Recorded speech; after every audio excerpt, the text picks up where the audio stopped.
many constituents in this area have been affected by the flooding from Mill Creek?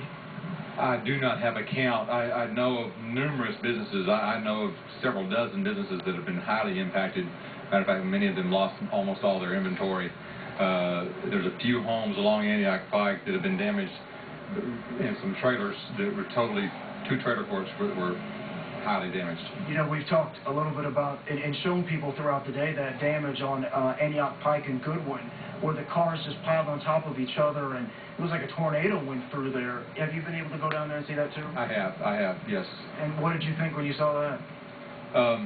Just in awe, the power of the water that came through last night, and been praying all day that tonight we don't get that high. With the clear channels of all the debris that was brushed through there or washed through there last night, we hope the channel's clear and the water can move quickly, and we don't get the severe flooding all over the district that we did have last night.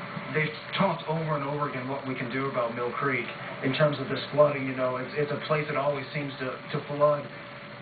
Is there really anything that can be done, do you think, in the future to prevent this from happening again?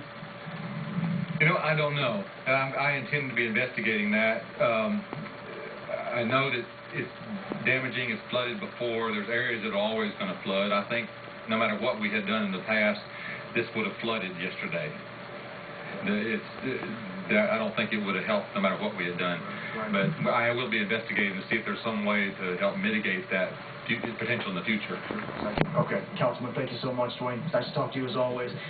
Again, you can see what we've been seeing all day today. Again, is just that the Mill Creek once again has flooded and caused a lot of damages for a lot of people, a lot of businesses, a lot of homes.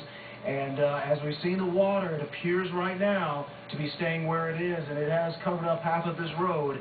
We have not seen it get any deeper in this area in the last hour or so. Maybe that's some good news that finally at some point this water will begin receding. Reporting live in Antioch, Jeremy Finley, Channel 4 News. All right, Jeremy, thank you very much. Wanted to bring you some developments out of Mount Pleasant. The city manager there, Debbie McMullen, is letting us know the water main broke somewhere in the city starting since 4 p.m., somewhere around 4 p.m. this afternoon. They can't locate it. They're trying to locate where that problem is. They've been working on it since 4. Again, the water main broke. Water at a very dangerously low level, so they're asking people to boil their water if they need to use it until further notice, and to conserve their water as well. This again in Mount Pleasant, the water main break, driving people now to boil the water there if they're going to use it. And one of our key water treatment plants here in Nashville has been shut down. And they're also asking for conservation measures here in Metro Nashville. That means don't do the laundry, certainly don't run the dishwasher or do anything that would waste water. Take very quick showers and don't use too much if you don't have to. This drama played out this afternoon in Bellevue, and we are happy to report a happy ending. 2 horses that got more and more frightened as the water got high and as the choppers came over and as the boats came near. And it took a while, but we are told tonight that they're back on solid ground, maybe foot-high water, but the owner said they'll do fine for the night. Yeah, and they were very scared. And the owners went out and had some influence on getting them to go to the right area. And we learned something from some horse people today. Yeah. A horse won't go where he can't touch the ground. Where he can't plant his hooves. There. And so they were reluctant to go where they were being driven, but they did get to higher ground. They are doing okay, as are some other horses that were in that area. And it wasn't only horses that were rescued today. We had countless water rescues, particularly from the Bellevue area, Collie Davis Road, and earlier from the another area from a subdivision. Folks just pitching in by the boatload and bringing people out to safety, and just story after story playing out there in Bellevue. And we had 600 water rescues reported, I believe, by the mayor in his presser in the afternoon, and that was at that point.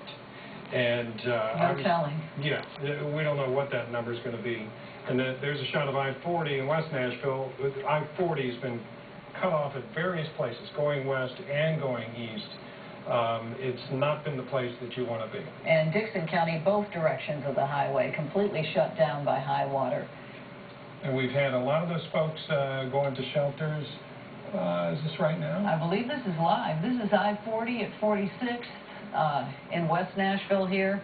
And not much has changed there, Bob, since this afternoon. No, indeed. One thing that we do know is different. There are fewer people on the roads. People are, I think, grasping what a difficult situation, and they're trying to hunker down in their homes and maybe get a feel for what to do tomorrow. Going to work, whether they're going to have to deal with challenging situations, whether the roads in their area are going to be open. We've been listing a number of them, and we'll continue to do so on our website. In Franklin, a curfew is in effect. Folks there are so serious about not letting anyone out to look at damage and just sort of clog up the roads that they've said no one out on the streets until sunup tomorrow. And you can see just some of the damage, extensive damage, in Franklin and Williamson County. And we should mention also that one of the treatment plants in Metro has been shut down for the time being, and they've asked people to conserve water, that the water's still fine to drink, but they've been asked to conserve water. And actually, that's a common theme that we've heard around the area, is try not to use more water than you need to at this point. Same picture, different location. This is Murray County, Columbia, also taking on a whole lot of water this afternoon. And that's looks to be a ball field.